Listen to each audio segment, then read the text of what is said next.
Good morning mga Inday. For today's video day, inoo ko gagayahin natin si idol kong Cindy Cinco.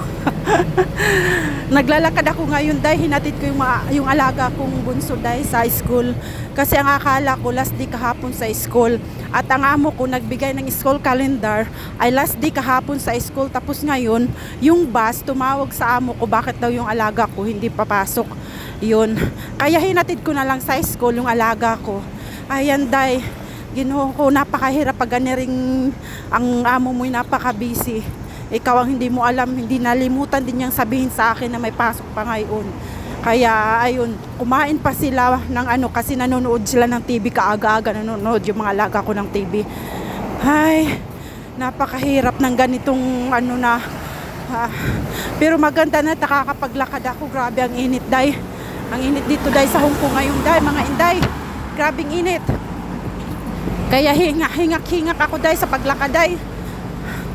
Grabe, pagod. Ang layo pa naman ang nilakad ko. Mga 30 minutes ang nilalakad ko papunta sa school ng alaga ko.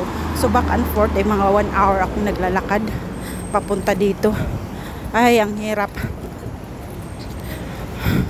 Ito ang pinakaayaw kong yung dali-dali ang gawa. Oh, thank you for watching guys. Bye-bye.